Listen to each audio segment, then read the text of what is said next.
Yes, अनुपात एक बार फिर से रिपीट करें, है ना। बच्चों की डिमांड है कि सर इस चीज को पुनः एक बार और पढ़ाया जाए, है ना। बच्चों की डिमांड है कि इस सवाल को एक बार पुनः कराया जाए, ठीक है ना। तो बिल्कुल करा देते हैं हम आपको।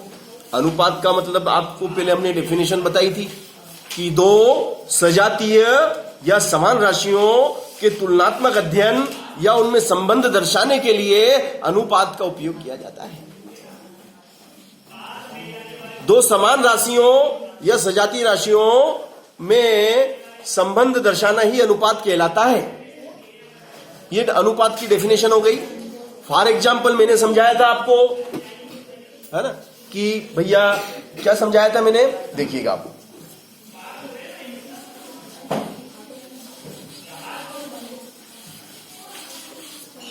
मैंने समझाया था आपको कि 600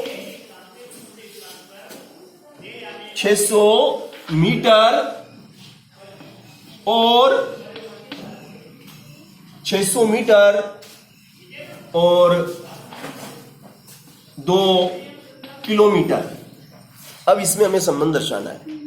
600 मीटर और 2 किलोमीटर में हमें संबंध दर्शाना है। इनका हमें अनुपात ज्ञात करना है। 600 मीटर और 2 किलोमीटर। अब दोनों दूरी नापने की इकाई है। दूरी अपन मीटर में नापते कि नहीं, कितने मीटर है, देख गिन तो कितने मीटर है, यहां से नाप तो 600 मीटर दूरी नापते हैं। और किलोमीटर में भी दूरी नापते हैं। ये बड़ी इकाई है और ये छोटी इकाई है, समझ गए। या तो इसको भी किलोमीटर में बदल दो तो दोनों सेम हो जाएंगे। ये किलोमीटर है तो इसको किलोमीटर में बदल दो तो दोनों सेम होना चाहिए। दोनों तरफ किलोमीटर किलोमीटर होना चाहिए। दोनों तरफ किलोमीटर होना चाहिए या फिर दोनों मीटर में होना चाहिए। देखो, दोनों या तो मीटर में हो या दोनों किलोमीटर में। तो देखो, ये 600 मीटर अनुपात 2 किलोमीटर। 2 किलोमीटर में कितने मीटर होते हैं भैया, तू बता 2 किलोमीटर में कितने मीटर होते हैं? 2 किलोमीटर में कितने मीटर होते हैं अमित? 2 किलोमीटर में कितने मीटर होते हैं Shubham and Akhilesh? 2000 meter is right जवाब। बैठ जाओ। 2000 मीटर बिल्कुल सही जवाब। तो अब 1 किलोमीटर में 1000 मीटर, 2 किलोमीटर में 2000 किलोमीटर, दोनों सेम हो गए। ये भी मीटर, ये भी मीटर, ये भी मीटर, ये भी मीटर, ठीक है ना। अब इनका अनुपात निकाल लो। तो ये पहले है तो इसको ऊपर लिख दो और ये बाद में, तो इसको नीचे लिख दो। बटे में आ गया ना बटे में। और ये 0 से ये 0, ये 0 से ये 0, कट गया कि नहीं कट गया? कट गया ना। अब ऊपर कितना, 6, नीचे कितना, 20। तो 6 बटे 20। अब बोलो, अब 6 और 20 किस टेबल में आते हैं? 2 के टेबल में आते हैं। तो 2 दिया 2 धाम, तो 3 बटे तो क्या हो जाएगा ये? 3 अनुपात 10। 3 अनुपात 10। अब बोलो आप। इस तरीके से अनुपात का उपयोग कर हमने 2 सजातीय राशियों में संबंध दर्शा दिया। ये अनुपात का काम है, समझ गए, है ना। अब फॉर एग्जाम्पल हम और लेते हैं, जैसे अभी हमने लिए थे आपके सामने। कितने कितने अच्छे अच्छे एग्जाम्पल लिए और आपने फटाफट जवाब दिए, है ना। आप ही लोगों ने जवाब दिए थे।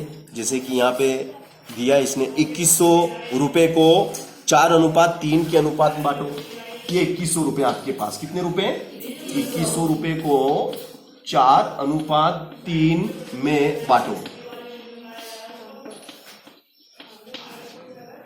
मतलब 2100 रुपए हैं और आपको भैया दो इंसानों में बराबर बांटना है। 2 मजदूर हैं आपके पास।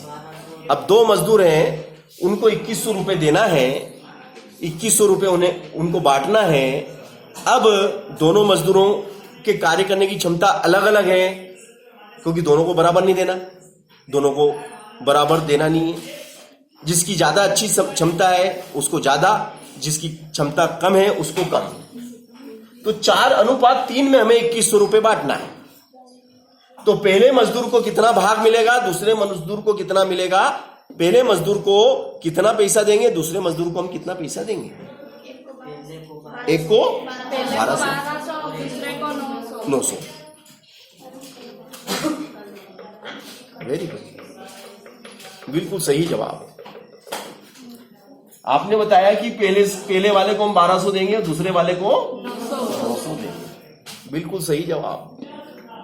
अब आप सोच रहे होंगे सर ये कैसे एकदम जादू कैसे हो रहा है, ये क्या मतलब इनके दिमाग में कैसे आ रहा है, ये उत्तर कैसे आ गया डायरेक्ट। सर ये डायरेक्ट उत्तर आने की क्या कला है, ये कला क्या है। वेरी सिंपल कला।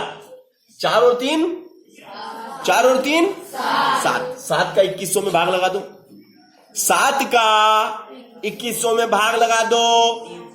300 300 300 300। समझ में आ गया। 300 का गुणा 4 में करो, कितने हुए 3 चौक 12, 1200। 300 का गुणा 3 में करो, 300 दिया। खुश, सब खुश हो गए। बात समझ में आ गई। कठिन है क्या है। एक तरीका और है। 4 और 3 कितने, 4 और 3 कितने 7। पहले 2100 रुपए को 7 भागों में बांट दो। कितने भाग कर लो, 7 ढेरी लगा लो 2100 रुपए की। 2100 रुपए कितनी ढेरी लगा लो, 7 ढेरी बनाओ। 1 ढेरी, 2 ढेरी, 3 ढेरी, ऐसी 7 ढेरी बना लो 2100 रुपए की। एक ढेरी में कितने, एक ढेरी में कितने, एक ढेरी में 300। एक ढेरी कितने की, 300 की। एक ढेरी 300। मैंने कितनी ढेरी उठा ली, 4 ढेरी उठा ली। मतलब मैंने कितने रुपए उठा लिए, 1200। बची 3 ढेरी भाई साहब ने उठा ली, दूसरा जो मजदूर था उसने उठा ली। उसको कितने गए, 900। उसको 900 गए, मेरे को 400 गए। बात समझ में आ गई। ये भी समझ में आ गया, वो भी तरीका समझ में आ गया। दोनों तरीके कॉन्सेप्ट क्लियर। अब फिर भी अगर ऐसा कोई बच्चा है कि सर प्लीज इससे भी सरल अगर एक और तरीका है, इससे सरल तरीका है, तो मेरे पास एक और तरीका। वो तरीका मैं आपको बता दूं, मगर मैं उस बच्चे को बताऊंगा जो चाहेगा कि नहीं सर इससे भी सरल तरीका हो तो फटाक से बता दो सर, वो तरीकों सीख लेंगे। तो ऐसे तरीकों अगर कोई सीखो चाहे जो इससे भी सरल है, ऐसा कोई सीखना चाहता तो हाथ खड़ा कर ले कि सर वो सरल तरीका एक और है वो बता दो सर। ये 2 तरीके तो कठिन लगे और सरल तरीका है तो बता दो सर। ऐसा कोई अगर चाहे तो हम बता देंगे उसको। ऐसा सरल तरीका है हमारे पास है? आ गया समझ में बेटा है? चलो चलो चलो चलो सबको समझ में आ गया, यानी कि अच्छी बात है। दूसरे तरीके की हमें जरूरत नहीं पड़ी। अब हमारे पास है सवाल में 100 रुपए हैं। कितने रुपए हमारे पास, 100 रुपए को 7:3 में बांटो। 7:3 में बांटो। 7:3 में बांटो। कितने रुपए मेरे पास, मेरे पास 100 रुपए हैं। 100 रुपए को मुझे 7:3 में बांटना है। तो भैया ये बताओ पहले भाग का मान कितना होगा। मैं जिससे पूछूं वही जवाब देगा, जिससे पूछूंगा वही जवाब देगा, क्योंकि मेरा उद्देश्य है अंतिम बच्चे तक एजुकेशन जाना चाहिए, अंतिम बच्चे तक। तो 100 रुपए को 7:3 में बांटना है, तो पहले भाग का मान कितना और दूसरे भाग का मान कितना। 100 रुपए को 7:3 में बांटना है, तो पहला भाग 7, दूसरा भाग 3। पहले भाग 7:3, तो पहला अनुपात 3, दूसरा अनुपात, पहला अनुपात 7, दूसरा अनुपात 3। तो पहले भाग का मान कितना होगा राधा बताएगी। पहले भाग पहला भाग का मान कितना होगा? Very good. और दूसरे भाग का मान? Very good.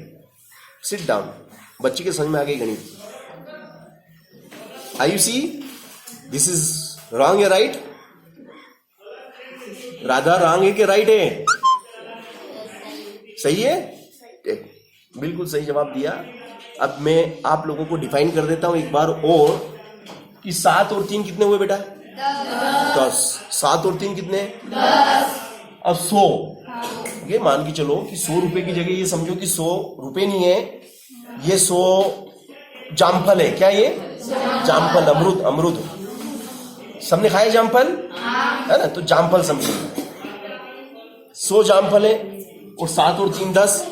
10 ढेरी लगाना है। 100 जामफल को कितनी ढेरियों में बांटना है? 10। 100 जामफल की 10 ढेरियां बनाना हमें। तो एक ढेरी में कितने जामफल आएंगे बेटा? एक ढेरी में कितने? 100 जामफल है और 10 ढेरियां लगाना है, 10 भागों में बांटना है बराबर बराबर। तो एक ढेरी में कितने जामफल? एक ढेरी में 10। एक ढेरी में 10। अब ये कितना लिखा है? मैंने 10 ढेरी में से 7 ढेरी मैंने उठा ली, मैंने खरीद ली। तो मैंने कितने जामफल खरीदे? 70। बच गए कितने? 30। समझ गए ना? 7:3 कैसे हुआ? बात समझ में आ गई बेटा? बैठ जाओ।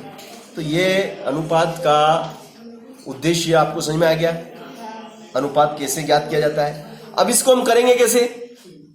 कॉपी में हमें करना हो तो ये तो तुमने मौखिक बता दिया उत्तर। कॉपी में करेंगे तो ऐसा लिखेंगे, पहले भाग का मान। क्या लिखेंगे? पहले भाग का मान। तो पहले भाग का मान, तो पहला भाग कौन सा? 7। तो ये 7 और 7 और 3 कितने होते हैं? 10। नीचे लिख दो। और गुणा में कितने लिख देंगे? गुणा में कितने आ जाएंगे? 100 आ जाएंगे। ये 100 आ गए और ये 0 से ये 0 कट गई। तो कितना रह गया? 7 और बीच में क्या? तो 7 और 10 का क्या हो जाएगा? तो पहले भाग का मान कितना आ गया? आ गया कि नहीं आ गया? अब दूसरे भाग का मान, तो यहां पहले को हटा दो, पहले की जगह दूसरा कर दो। दूसरे भाग का मान, तो यहां दूसरा लिख दो। दूसरे भाग का मान, तो दूसरा भाग कितना? 3। तो ये 3, ये 0 से 0 कट गई, तो यहां 3 आ जाएगा और 3 धाम ये 30 हो गया। ये दूसरे भाग का मान आ गया। ये गणित में करने का तरीका मैंने बताया। गणित में कैसे करेंगे? ऐसे। और मौखिक कैसे करेंगे वो मैंने आपको भी समझाया था। मौखिक कैसे किया जाता है? उतनी भागों में उसको बांट देंगे, फिर 7 ढेरी उठा ली, कितनी रह गई? समझ गया कि नहीं? कॉन्सेप्ट क्लियर हो गए सबके?